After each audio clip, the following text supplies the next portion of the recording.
going on, guys? It's Cimo, and welcome to part 2, or the supplemental video to my Galaxy Blue Eyes White Dragon deck profile. The audio on this video is going to be a little bit weird because I am recording it with my phone in a different means than I usually am. And as you can see, we have a little bit of a different format here. I have everything laid out. I actually have the side deck just right here, so I'm going to be kind of using that as reference as well. Didn't really have room to put it in the shot. But, so how we're going to go about this is, I'm going to kind of show you guys my process on how I kind of debrief after an event and kind of analyze how everything went after the event in retrospect. There's 3 different aspects that I analyze. I analyze my judgment of the meta going into the event, and then I analyze my deck building, and then I analyze the matchups themselves and my technical play to see if I could have done anything differently.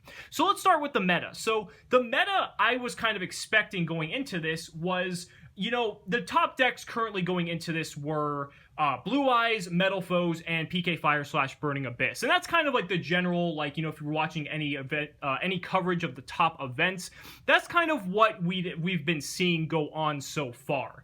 But the thing was, I know it is a regional, Las Vegas, or rather Henderson, which is where the regional takes place. Our regionals are kind of not super representative of the meta. Obviously, you know, the good players are going to be playing meta decks, but usually at regionals, there is a heavy representation of Rogue as well. And so I wanted to take that into account, so I didn't want to build purely for meta, like if I were going to a YCS, say, for example, or an ARG maybe by chance. You want to build your deck kind of by analyzing the meta that's in your area, especially for a regional, especially if it's close to you, because you're going to know all the local players at your local shop. They're more than likely going to be at that regional, and if you know what they play, then you have a good idea of what the good players are going to be playing. So that was my anticipation going into the event, but the thing was, I actually pretty much played Rogue the entire day, so that's actually what ended up happening. One thing I did misjudge in my analysis was Ties of the Brethren actually came out a couple days before this regional, and so that actually gave Magispectors a boost, and that was something that I did play multiple of, and there was a lot of people at the event playing Magispectors, whether it was the Demise variant or the Ties of the Brethren variant, so that was something that I did make a misjudgment on. I should have prepared for more differently, and how I could have done that was, I am playing the one Twin Twister in the main deck. That was purposely for Rogue, because I wanted to have something that, you know, would have a much better faring against Rogue, like Magispectors, Pendulums, even PK Fire and stuff like that. It's not a dead card. I just wanted it to have something that, A, I have against back row / Rogue, and B, I don't lose to Vanity's Emptiness, because Vanity's Emptiness does pretty much wreck this deck entirely if you don't have an answer to that. So one thing I could have possibly done is I could have played a second copy of Twin Twister, kind of delving into the deck building aspect now, but I could have played a second copy of Twin Twister in the main, which would have definitely helped these Rogue matchups. I went 3-3 before I dropped. It was an 8-round event. Only X2s were going to top, or X2-1s maybe. So once I got my 3rd loss, there was no point for me to continue playing. So my matchups, I'm going to quickly go into, just so you know. I played a Tzolk'in Hero round 1, Water round 2, Magispector round 3, Odd Eyes Magician Pendulum round 4, Magispector round 5, and then Monarchs round 6, if you can believe it or not. So, I'll get into the deck building before we go more in-depth into the matchup. So, the next thing I like to do is, after kind of like seeing, okay, did I predict the meta correctly, yes or no? That's kind of the first tick box. So in this case, I don't think I predicted the meta as well as I probably could have. Like I said, I could have played the second Twin Twister and maybe adjusted some other things to kind of cater to that as well. So the second thing is the deck. Now, what I like to do is, when it comes to the deck building process, is when I'm playing my matches, I'm very cognizant of what cards I used and what cards I didn't use, and like what things were essentially like dead in my hand at times, and things like that. So primarily, looking at everything here, the Max Cs were actually very lackluster because I played essentially Rogue the entire fucking day. The only time Max C was actually really good was when I played against Tzolk'in Hero and I actually had Max C for him. But that was the only instance where Max C was actually useful. I had it several other times where it was very, very lackluster. I only maybe got a 1-for-1 off, or I might have even minus just to prevent my opponent from playing, but it was even in an aspect that was it wasn't very controlling from my end. It didn't, because I didn't have a very strong follow-up play after playing the Max C. So, again, had I analyzed that the meta was going to be much more heavily Rogue-based, I could have maybe played the Max Cs in the sideboard rather than in the main deck, where I was expecting they'd be much more potent. But other than that, everything else in the main deck was actually extraordinarily well. I made Infinity more than I actually made, like, Spirit Dragon. So the Galaxy Soldiers were very, very strong. Whitestone of Ancients and Legends were very good. The Sages were good. I was dead drawing Dragon Spirit of White and Alternative a couple times. That kind of just tends to happen with this deck. But Pot of Desires was fantastic. Every time I got it, it was just perfect. I do not regret running this card at anything less than 3. I wish I saw Return of the Dragon Lords more, but that's just kind of how Yu-Gi-Oh! Is. Trade-ins were good. Silver's Cries were good. Dragon Shrine was good. It actually fueled some Soul Charge plays at some point, and pretty much got me cards in the grave when I needed them. I just like playing it 1, as I explained, because it's a very good starter card. You pretty much go, you go 1-for-1 with it if you send White Stone or either of the White Stones, really. So I feel like it's a really good card at 1. If you get it in your opening, it's perfect, and if you get it later, it's not the best, but it's better than running it in multiples. Yeah, so like I said, I would really have liked a second copy of Twin Twister probably at the most, but other than that, other than the Max C's really, like, the deck performed perfect. It was absolutely perfect. And then moving on to the extra deck over here, another thing when it comes to deck building is I like to look at what cards in my extra deck I did use and what cards I did not use. So for this event, I used my Spirit Dragons, obviously. I used Azure. I didn't use Ancient Fairy Dragon back there. Typically, that's just for a 2-card Crystal Wing combo that I like, but it actually didn't come up in this tournament. But that's just kind of how it is. So, I mean, and that's kind of how you figure out what cards in your extra deck are cuttable, is if you use them or not in the tournament when it comes to that. I definitely used Moonlight Rose. I used Stardust Spark for Vanity's Lock. I did not use Crystal Wing, but obviously, you know, Crystal Wing's a really good card to have in the extra. I did not use Felgrand, although it came up once where I could have, but I chose not to make it, and it's mainly for Burning Abyss anyway. I made Hope Harbinger once. I did not make Dragulon because I did not play the Mirror. That's the only reason that card's in there. I made Nova and Infinity probably every single game except for one. Every single match, excuse me. I did the Cypher Full Armor Dark Matter combo a few times, so that was very, very good as well. So overall, if you're looking at this, I mean, the two things that I really are, like, cuttable in terms of for this specific event would be these Max C's here. You could technically say the Ancient Fairy Dragon is cuttable as well.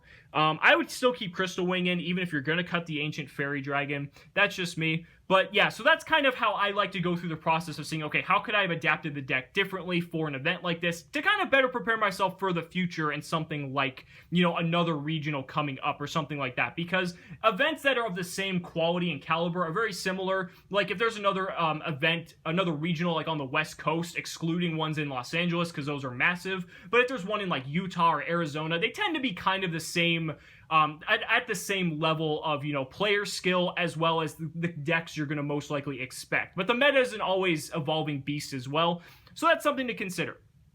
So for the third part of this video, I want to talk about matchups and kind of things, and honestly my technical play as well. So my first match was against Tzolk'in Hero. The first game, actually, I went first. He Max C'd me while I summoned Galaxy Soldier. So I actually gave him a +3 off of Max C to make Infinity, but I had Infinity plus Vanity, so I figure the chances of him being able to break that are very, very low. And it turns out the risk paid off, and he actually couldn't play. So that's sometimes an example of if it's a very calculated move, it does pay off to take the Max C challenge because he just scooped and we went to game 2. So then next up, it was game 2. One thing where I could have improved was I sided in Ghost Ogres for this matchup because I didn't really have a good side for this matchup specifically. I already had the Max C's in the main deck, but I sided these in because I figured disrupting the combo would be really strong. When he summoned Red Resonator, I should have actually dropped the Ghost Ogre to destroy it, mainly because even though he still could have made a somewhat decent board, I wouldn't be facing down a Crystal Wing and all this other crazy shit that ultimately lost me the game.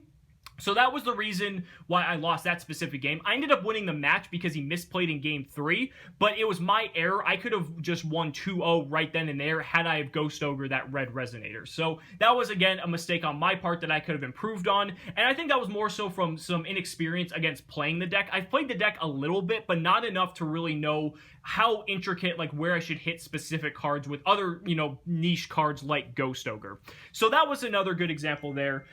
Second up is, what was next? Water was next, and Water was actually a really, really good match. The guy was really super friendly, very smart and intelligent player. He actually broke a Stardust Spark Vanities lock, which I was laughing so hard that he actually managed to do it. I shotgunned the Vanities. I think it was the correct play to do that. He just managed to have the outs with things like heavy infantry and stuff. That's all well and good, but it was a really good match. It went to time, and ultimately one of us just had to end up winning, and he drew a water monster after I forced him to summon Abyss Megalo 3 separate times. But because he was able to summon it that third time, he ended up winning the game. So I feel in that match I did everything correctly, but at the end of the day, one person has to win. So going into the third game was against Magispectors. Again, it went into time in game 3, and he just had one more out than I had answers for, because I had Infinity, but he had a way to counter Infinity, and he was playing, what is it? Sandstorm Mirror Force, Burying Mirror Force, I can't remember the name of it. But he had that, and then he had Solemn Strike to counter Infinity, which I would have won the game had that not been the case. But again, that's just how it happens. I was thinking if there was anything else I could have done, but I feel like I did everything else correctly other than that. So round 4 was Odd Eyes Magicians. I soul charged for 5 when we went into time in game 2. That's always a really good feeling. But I made a board that was pretty much unbreakable, and I ended up winning the game. I played perfectly there, so there's nothing really I could have improved upon there. Round 5 was against Magispectors again. This time I won because I just opened the nuts. Like, I opened, like, Infinity. He opened really poorly the first game, which I felt kind of bad, because then I just went Infinity, like Dark Matter, and then it pretty much was over from there. So that was the end of that. I did everything perfectly there. And then when you play against Magispectors and you establish a board that strong, there's really not a whole lot they can do. And round 6 was against Monarch, which I was not expecting in the least. And that is a horrible matchup for this deck, because Stormforth is incredibly good. The Monarchs can beat over the Blue Eyes monsters, which is really, really, really strong. There's just a lot of little things after playing Monarchs for so long that they just have a really strong matchup against Blue Eyes. The biggest thing for me in this matchup was I used Regeki to bait out an escalation, and he didn't take the bait, but then he summoned Vanity's Fiend, and I didn't have any other out to destroy the Vanity's Fiend, so that was really unfortunate. And then he kind of did the same thing again in game 2, where I used Regeki, but then he summoned Vanity's Fiend, but it came down to the situation where I had to use it, otherwise there was really nothing else left I could have done, and that was really the end of my tournament experience there. I just called it a day, got some food, and then headed back home. So then the last thing I wanted to talk about before I end this video is your side deck. So basically, as you guys saw, I played 2 copies of Flying Sea, 2 Gamma Seal, 2 Ghost Ogre, then we had 2 Kawaki Meru Drago, 2 Swords of Concealing Light, 2 Twin Twister, and then 3 Solemn Strike. Now, I look at the side deck as well and see, is there anything else differently I could have done here? Well, again, Twin Twisters in the main would have been very strong, but overall, I had all my bases covered for the main meta decks, but I wasn't really expecting, you know, that much rogue. So, you know, playing something like Royal Decree or something to counteract all the traps of Magispectors would have probably been a very smart choice for this event, but I chose not to do that because I didn't think I was going to play that much.